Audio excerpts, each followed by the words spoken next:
This channel does not promote any violent, harmful, or illegal activities. All content provided by this channel is meant for an educational purpose only.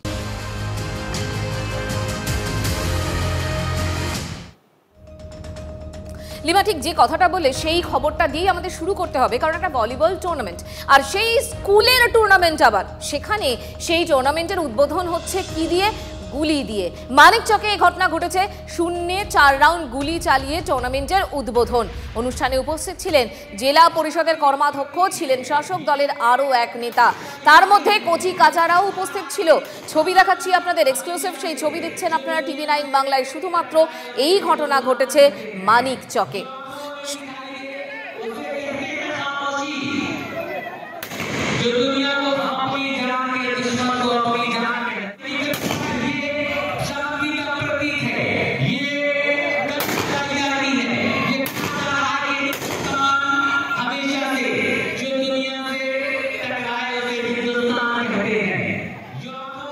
Shubhatosh Bhattacharya আমাদের প্রতিনিধি এই মুহূর্তে আমাদের সঙ্গে সরাসরি রয়েছে। শুভতোষ, এই ছবি দেখে একটা জিনিস বুঝতে পারছি যে কোনো জায়গায় যে কোনো কারণে শূন্যে গুলি ছোড়া যায় এবং যে কেউ নিজেদের কাছে এভাবে আগ্নেয়াস্ত্র রাখতে পারেন। আসলে উত্তর 24 পরগনায় এই ধরনের ঘটনা আমরা প্রায়শই দেখে থাকি, কিন্তু এবার যত কাণ্ড কালিয়াচকের পর মানিকচকেও এই যখন ঘটনা ঘটছে, তার মানে মালদাও সেই তালিকায় ঢুকে পড়েছে। শুভতোষ,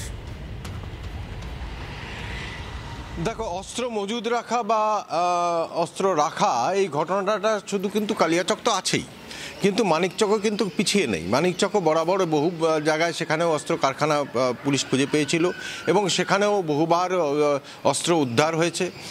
কিন্তু এখানে যে ঘটনাটা ঘটলো সেটা হচ্ছে যে স্কুলের মাঠে, স্কুল সংলগ্ন স্কুলের মানে ক্যাম্পাস সেটা, এবং সেই স্কুলের মাঠে যেখানে স্কুলের খেলাধুলা হয় সেইখানে একটি সেখানকার ক্লাব, সেই ক্লাব তারা সেখানে ভলিবল টুর্নামেন্টের আয়োজন করেছে এবং সেই ভলিবল টুর্নামেন্টের উদ্বোধন হচ্ছে শূন্যে গুলি চালিয়ে, এবং সেটা একটা নয়, একাধিক রাউন্ড গুলি চালিয়ে সেখানে কিন্তু সেই ভলিবল টুর্নামেন্ট হলো প্রকাশ্যে, যেখানে পুলিশের কিছু।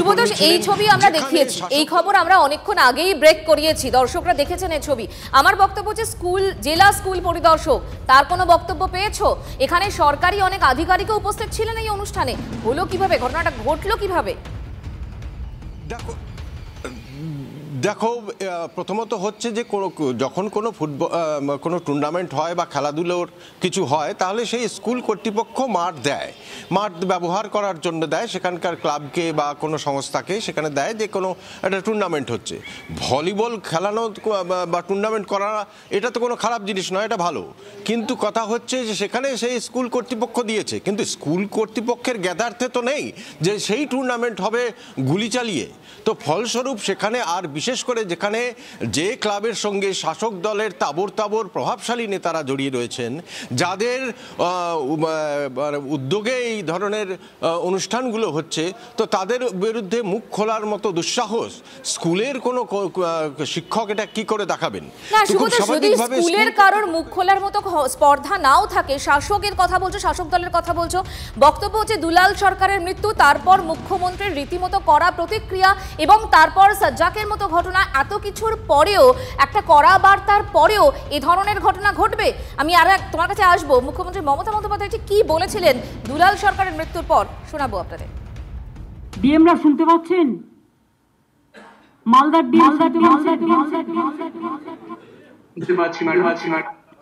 আপনার ওখানে তো আজকে আমার একজন পুরো সহকর্মীকে মার্ডার হয়ে গেল এসপির অপদার্থতার জন্য। তার সিকিউরিটিও আগে তুলে নেওয়া হয়েছিল। আমি পার্সোনালি চিনতাম, আগেও সে অনেকবার অ্যাটাক করেছে, সে ইলেক্টেড জনপ্রতিনিধিও ছিল। এটা খুব দুর্ভাগ্য আমাদের। ওখানে বর্ডার আর কালিয়াচক নিয়ে যদি ব্যস্ত থাকেন তাহলে কিন্তু জেলার ডেভেলপমেন্ট হবে না। Please forget that. ওখানে প্রোটেকশন করুন। এখানেই শেষ নয়, মনে থাকবে আপনাদের 21 তারিখ মুখ্যমন্ত্রী মমতা বন্দ্যোপাধ্যায় মালদায় গিয়েছিলেন এবং সেখানে গিয়েও কড়া বার্তা দেন। শুনুন কি বলেছিলেন সেটা। মাফিয়াদের কোনো জায়গা এই সমাজে নেই, যারা সন্ত্রাস করে তাদের কোনো জায়গা এর সমাজে নেই, যারা দাঙ্গা করে তাদের কোনো জায়গা এর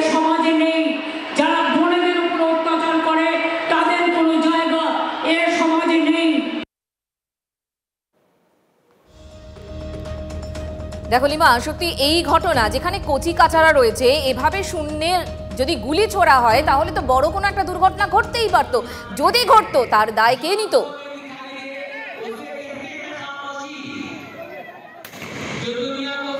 মুখ্যমন্ত্রী মমতা বন্দ্যোপাধ্যায়ের বক্তব্য আপনাদের শোনালাম। পাশাপাশি রাজ্য পুলিশের ডিজি তিনিও যখন গিয়েছিলেন তিনিও বলেছিলেন যে এই ধরনের ঘটনা কিন্তু পুলিশ ভালোভাবে নিচ্ছে না। শুনুন তার বক্তব্য। এটা যে দুষ্কৃতীরা যে গুলি চালিয়েছে, এটা আমাদের সকলের উপরে গুলি আছে, এটাকে আমরা ভালো জবাব দেব। We are trained like that. Normally আমরা যে নর্মাল লোকজন আছে ওদের আমরা সিকিউরিটি প্রোভাইড করি, আমরা ওদের জন্য সুরক্ষা প্রদান করি। কিন্তু যদি কোনো ক্রিমিনাল পুলিশ ফোর্সের উপরে গুলি চালাবে, যদি একটা গুলি চালাবে আমরা চারটা গুলি চালাবো। আমরা এটা প্রতিবদ্ধ আছি অ্যান্ড উইল ডু ইট। এরকম একটা ঘটনা ঘটলো, বিজেপি কি চুপ করে থাকবে? না, কি বলছেন খগেন মুর্মু, কি বলেছেন সচল ঘোষ, শুনবো। পুলিশ প্রশাসনের কাছ থেকে পারমিশন নিয়ে, তাদের অনুমতি নিয়ে তারপরে হচ্ছে সেখানে হতে পারে কি ধরনের ওরা করবেন, ওপেনিং সেরিমনি কিভাবে তারা করবেন সেটা করতেই পারেন। কিন্তু সেটা অবশ্যই তাদের আলোচনা, এটা সবাইকে আলোচনার মধ্যে রেখে তারা যেখানে যেখানে যথাযোগ্য জায়গাগুলোতে পারমিশন নিয়ে তাদের এই কাজটা করা উচিত ছিল। আর কর্মাধ্যক্ষ যখন ওখানে উপস্থিত ছিলেন, তার দায়িত্ব ছিল কর্মাধ্যক্ষ যে না এটা করা যাবে না, তিনি অন্ততপক্ষে এটা বলতে পারতেন। বাচ্চাদের ব্যাপার তো, ছোট ছোট শিশুদের ব্যাপার, তার সেখানে কোনো অঘটন ঘটে গেলে দায়িত্ব কে নেবে? শাসক দলের নেতার ছেলেরা হাতে পিস্তল নিয়ে ফেসবুকে পোস্ট দেয়, ফেসবুকে তারা পোস্ট করে, পোস্ট দিয়ে হাতে পিস্তল রিভলভার নিয়ে জানে এতে তাদের আরো এলাকায় আধিপত্য বাড়বে, কারণ এরা জানে এদের কিচ্ছু হবে না, পুলিশকে ধরতে পারবে না। কিন্তু এই মানুষকে বন্দুকের লাইসেন্স যাদের দেওয়া হয়েছে তাদের কেন দেওয়া হয়েছে? তাদের এই কারণে দেওয়া হয়েছে যে তারা আত্মরক্ষার জন্য রাখবে। এটা কোন আত্মরক্ষা? এদের লাইসেন্স ক্যান্সেল করে এদেরকে জেলে ভরা উচিত। প্রশ্ন তুলছে বিজেপি, সরব বিজেপি, পাল্টা শাসক দলের কি বক্তব্য? কৃষ্ণনারায়ণ চৌধুরীর বক্তব্য রইল আপনাদের জন্য। পুলিশ পুরো ব্যাপারটা দেখছে, ডিসাইড করেছে যা যা অ্যাকশন নেওয়ার সেটা নিবে, এটুকু আমি বলতে পারি। পুলিশ এখন সাইলেন্ট নাই। আপনারা জানেন যে ইতিমধ্যে ডাইরেক্টর জেনারেল পুলিশ তিনি ঘুরে গেছেন, আইজি ঘুরে গেছেন, এডিজি ঘুরে গেছেন এবং মালদা ক্রাইম মুক্ত করার চেষ্টা করা হচ্ছে। এবং আমাদের মাননীয় মুখ্যমন্ত্রী এসে বলেছেন যে মাফিয়া রাজ হতে দেব না, এটা নিশ্চিন্ত জানুন। স্কুলের মাঠ, সেখানে শূন্যে গুলি চলল, শাসক দলের নেতারা উপস্থিত ছিলেন, আর গুলি চলল যে বন্দুক থেকে বা এই যে ঘটনা ঘটলো তার কি সত্যিই কোনো অনুমতি ছিল? পুলিশ জানতো না জানতো না? আমরা কথা বলেছিলাম প্রাক্তন পুলিশ কর্তা অরিন্দম আচার্যের সঙ্গে। যারা এটা করলো তারা দুষ্কৃতকারী না, তারা আইনটা ভাঙছে না, তাদের জন্য কি আলাদা আইন ভাঙার একটা কি নতুন আইন তৈরি করে নিয়েছে যে আমার দেশের যে আইনটা রয়েছে, দেশ should maintain the rules and regulation. এটা তো অন্য যারা যুব সমাজ তারা দেখবে আর কদিন পরে তো ফাংশনে শুরু হবে, ফাংশনে উদ্বোধনেও তো আজকে গুলি চালাচ্ছে, শুরু হবে, আকাশের দিকে তাকাবে। এটা হয়? এগুলো সিরিয়াস যদি অ্যাকশন না নেয় এটা কিন্তু একটা সাংঘাতিক প্রাদুর্ভাব পড়বে যুব সমাজে।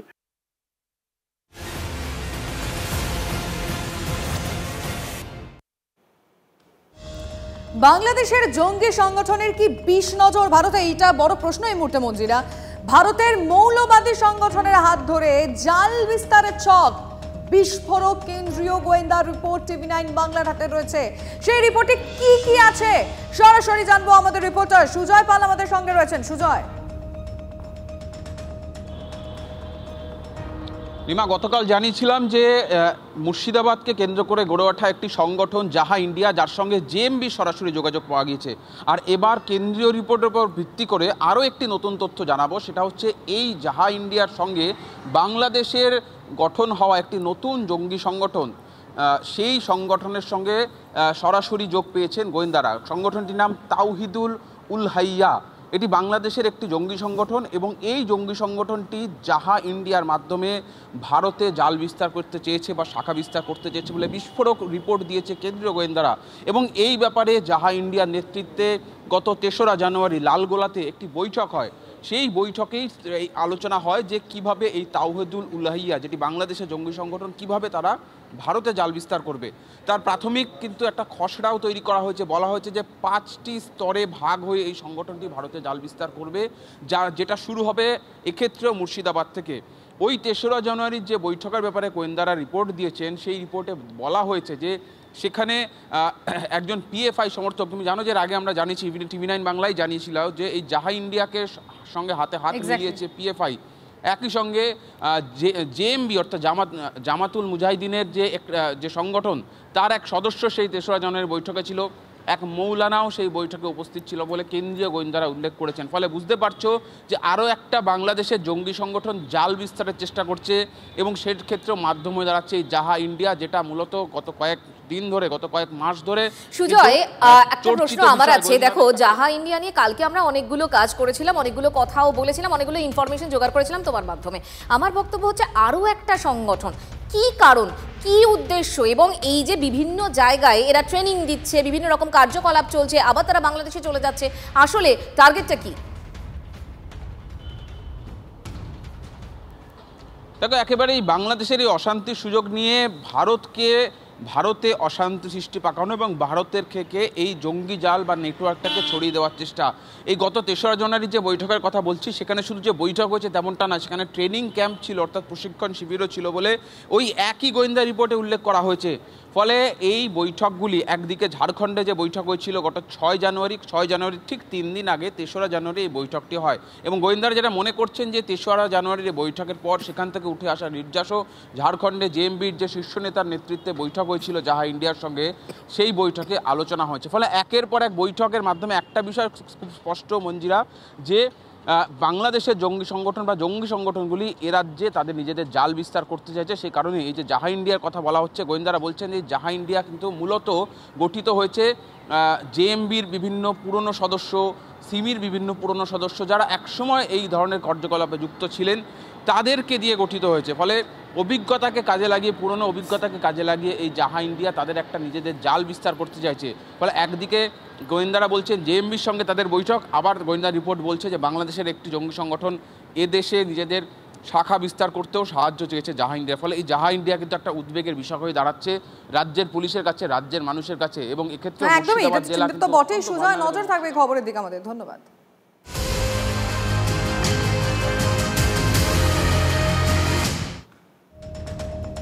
দেখো লিমা, যখন এতগুলো বাংলাদেশি মৌলবাদী সংগঠনের নাম সামনে আসছে, যখন তাদের কার্যকলাপ নিয়ে আমরা এত কথা বলছি, সামনেই তো প্রজাতন্ত্র দিবস, উদ্বেগ তো আরো বাড়বেই। এই প্রজাতন্ত্র দিবসে বাংলাদেশ সীমান্তে অপ্রীতিকর ঘটনার আশঙ্কা, উত্তর পূর্ব এবং পশ্চিমবঙ্গ সীমান্তে কড়া নজরদারি নির্দেশ বিএসএফ এর স্পেশাল ডিজি। অরক্ষিত এলাকা, যে এলাকার আমরা ইতিমধ্যেই আপনাদের দেখিয়েছি ব্ল্যাক স্পট, সেই বিষয়গুলো আপনাদের সামনে তুলে ধরেছি আমরা, সেই অরক্ষিত এলাকায় বাড়তি সতর্ক থাকার নির্দেশ দেওয়া হয়েছে। আর কি নির্দেশ রয়েছে, বিএসএফ কিভাবে তৈরি হচ্ছে, কি তাদের পরিকল্পনা, সবটাই জানবো। শান্ত ভট্টাচার্য আমাদের সঙ্গে রয়েছেন, আমার সহকর্মী। শান্ত,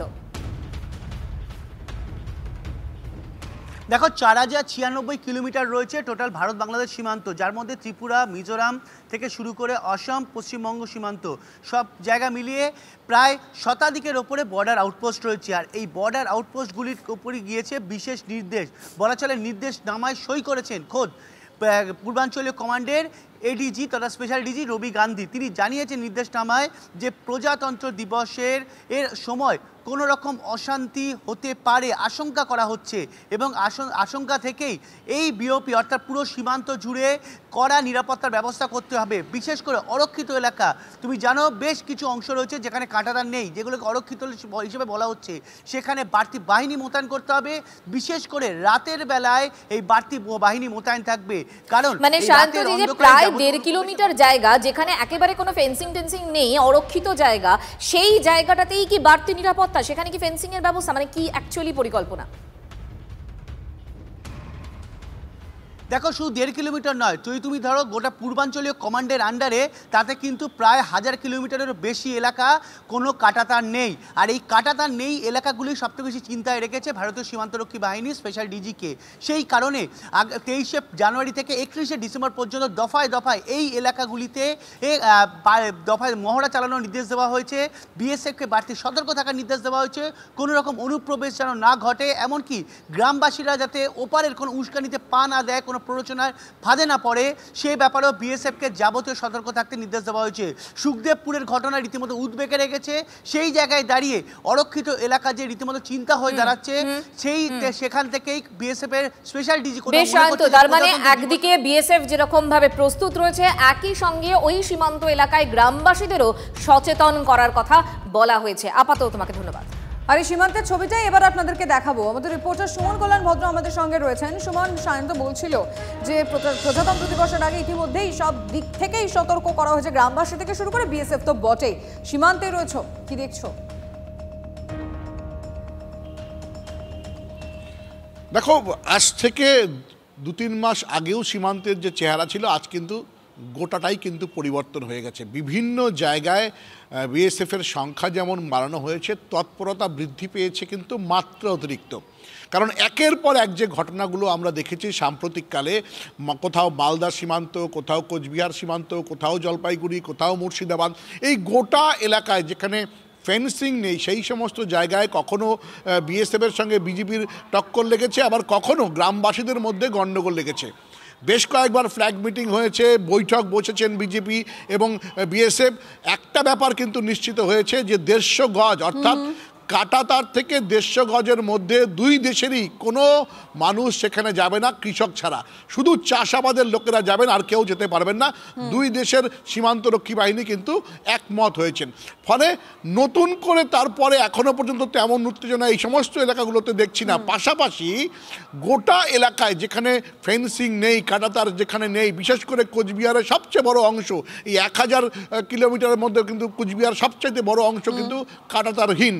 ফলে সেই জায়গাগুলোতে কিন্তু এই জায়গাগুলোই তো চিন্তা বাড়াচ্ছে। সুমন, এই জায়গাগুলো নিয়েই তো মেইনলি গোয়েন্দাদের চিন্তা রয়েছে। নজর থাকবে আমাদের। ধন্যবাদ তোমায়। তবে সুমন যে কথা বলছিল যে কোচবিহারের যে জায়গাগুলো সত্যি অরক্ষিত, সেখানে কিন্তু এই মুহূর্তে নজরদারি বেড়েছে। যখন এই নজরদারি বাড়ার প্রয়োজনীয়তা দেখা দিচ্ছে, যখন সীমান্তে উস্কানির খবর আমরা পাচ্ছি, ঠিক তখন কিন্তু আমরা দেখছি, গতকালই আপনাদের দেখিয়েছিলাম সুখদেবপুর, মালদার সুখদেবপুর, সেখানে আবার ফসল লুটো হয়ে যাচ্ছে। জমিতে জল দিয়ে পাম্প লুট করে চম্পট দিচ্ছে বাংলাদেশি দুষ্কৃতীরা। মানে এই ঘটনাও ঘটছে কাঁটাতারহীন সীমান্ত এলাকাগুলোতেও। আমরা ফসল করেছি, ফসল পাকছে, ওরা কুড়াতে আসে, কুড়াতে দিই আমরা, যা আমাদের ফসল আমরা নিয়ে চলে, ভাই তোমরা নিয়ে নিও। কিছু অংশ আবার আমরাও দিই ওরাকে। আমরা দিই কেন? একটা ভালোবাসার কারণে দিই। এভাবে চলেই আসছি আমরা। কিন্তু এই যে ইউনূস সরকার এসে এদিকে তো কিছুটা তার বাড়া নাই, এটা আছে, ওটা নাই অবধিত ঢুকছে, বাড়াচ্ছে, সেটা তো আলাদা ব্যাপার। কিন্তু জোর জবরদস্তি এসে এখান থেকে ফসল কেটে নিয়ে যাচ্ছে। বিজেপি যদি পারে, ওরা রুখতে পারে, রুখছে না কেন? ওরা মতন মদক দিচ্ছে, নাহলে আসে কি করে ওরা? ভদ্রতার কারণে ওরা ভাবছে হয়তো ইন্ডিয়া নরম, তা নই আমরা। আমাদের ফসল ক্ষতি হতে গেলে ইটের বদলে আমরা পাটকেল ছুড়বই, ছাড়বো না। শুধু ফসল কাটছে তাই নয়, জমিতে জল দেওয়ার যে মেশিন, সেই মেশিন উপরে নিয়ে চলে যাচ্ছে এবং পুরো জমি লণ্ডভণ্ড করে দিচ্ছে। অথচ তার পাশেই রয়েছে বর্ডার গার্ড বাংলাদেশ, তারা কোনো কিছুতেই বাধা দিচ্ছে না, বরঞ্চ অভিযোগ তারা সেই সমস্ত বাংলাদেশি দুষ্কৃতীদের সাহায্য করছে। আর দিনের পর দিন এই ঘটনা ঘটেই চলেছে। কারণ এই পারের যারা মানুষ, সুখদেবপুরের বাসিন্দারা, তারা কিন্তু চাইলেই কাঁটাতার টপকে গিয়ে তাদেরকে বাধা দিতে পারে না। কারণ সেখানে বিএসএফ মোতায়েন রয়েছে, বিএসএফের নজরদারি রয়েছে। তাদের নির্দিষ্ট সময়ে গেট খোলা হয় এবং তারপরেই সুখদেবপুরের বাসিন্দারা সেখানে যেতে পারেন। ফলস্বরূপ কাঁটাতারের এপারে থেকেই তাদের দেখতে হচ্ছে তাদের জমি লণ্ডভণ্ড হয়ে যাচ্ছে, তাদের ফসল লুট হয়ে যাচ্ছে। এখন এই পরিস্থিতি আর কতদিন চলবে, এখন সেটাই সবথেকে বড় প্রশ্ন। মালদা সুখদেবপুর থেকে ক্যামেরায় মুজিবর শেখের সঙ্গে শুভতোষ, TV9 বাংলা।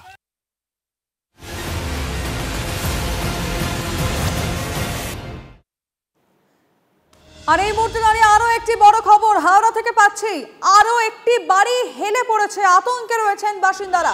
শরৎ চ্যাটার্জি রোডের পর এবার সত্যেন বোস রোড হাওড়াতেই আরো এক হেলে পড়া বহুতলের খোঁজ পাওয়া গেছে। সেই ছবি আমরা আপনাদেরকে দেখাচ্ছি।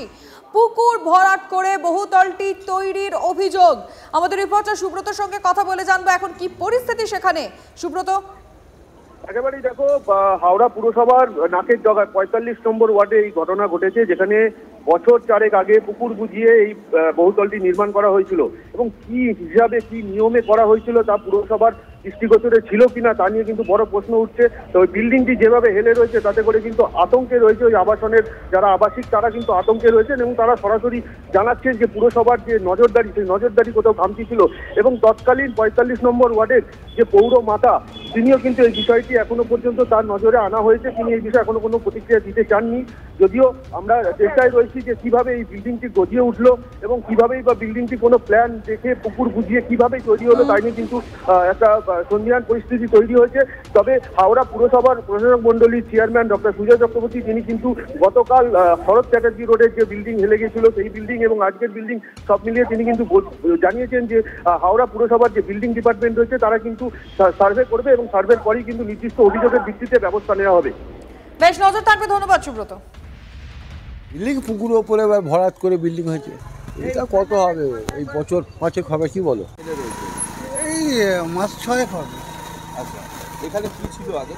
আগে ডোবা ছিল, একটা ডোবা ছিল। হ্যাঁ, সেই ডোবার উপরেই কি এই বিল্ডিং হয়েছে? হ্যাঁ হ্যাঁ, তারপর থেকে এরকম ফেলে গেছে। হ্যাঁ, কতটা বিপজ্জনক? উপরে তো মানুষ রয়েছে। হ্যাঁ, বিপজ্জনক, হেলে গেছে মানে বিপজ্জনক। কি আমরা তো আতঙ্কে আছি খুব।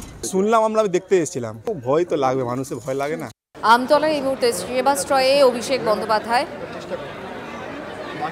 বাকিটা সর্বশক্তিমান ঈশ্বরের হাতে।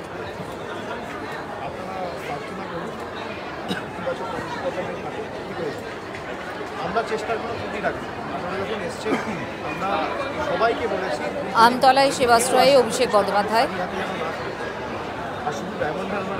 এবং সম্ভবত যে ছবি আমরা দেখতে পাচ্ছি সেখানে যারা চিকিৎসার জন্য এসেছেন তাদের সঙ্গে কথা বলছেন আমরা দেখতে পাচ্ছি, যারা দাঁড়িয়ে রয়েছেন চিকিৎসকরাও সঙ্গে এবং সমস্ত বিষয়টি খতিয়ে দেখছেন অভিষেক বন্দ্যোপাধ্যায়। কল্যাণের সেবাশ্রয় অভিষেক বন্দ্যোপাধ্যায় রয়েছেন। সৌভিক আমাদের রিপোর্টার সেখান থেকে রয়েছেন। সৌভিক, ছবিটা দেখে যেটা মনে হচ্ছে চিকিৎসকদের তো দেখতে পাচ্ছি, কিন্তু তারই সঙ্গে যারা পরিষেবা যারা চিকিৎসার জন্য এসেছেন তাদের সঙ্গে কি কথা হচ্ছে? দক্ষিণ ২৪ পরগনা, এটা বিষ্ণুপুর বিধানসভার প্রথমে পানাকুয়াতে গেছিলেন অভিষেক বন্দ্যোপাধ্যায়। সেখানে সেবাশ্রয়ের যে ক্যাম্প হয়েছিল সেখানে সমস্ত সাধারণ মানুষ যারা চিকিৎসা করতে এসেছিলেন তাদের সঙ্গে কথা বলেন। সেখানে বেশ কিছুক্ষণ কাটাবার পরে কিন্তু আমগাছে এবং সর্বশেষ এখন এই মুহূর্তে কিন্তু দক্ষিণ ২৪ পরগনা কৈলানে যুব সংঘের মাঠে যে ক্যাম্প রয়েছে সেবাশ্রয়, সেখানেই তিনি এসেছেন এবং সকাল থেকেই কিন্তু এখানে সমস্ত মানুষজনের ভিড়, যারা মূলত ডাক্তার দেখাতে এসেছিলেন তাদের সঙ্গে প্রায় আধ ঘন্টা হয়ে গেছে অভিষেক বন্দ্যোপাধ্যায়ের ভিতরে যেসব মানুষরা এই সেবাশ্রয় পরিষেবা নিতে এসেছেন তাদের সঙ্গে কথা বলছেন। হয়তো আর কিছুক্ষণের মধ্যেই তিনি বেরিয়ে যাবেন। তবে সেবাশ্রয় প্রকল্পের মধ্যে দিয়ে কিন্তু প্রচুর দক্ষিণ ২৪ পরগনার প্রচুর মানুষজন কিন্তু যে উপকার পাচ্ছে। বেশ নজর রাখো। আপাতত তোমাকে ধন্যবাদ।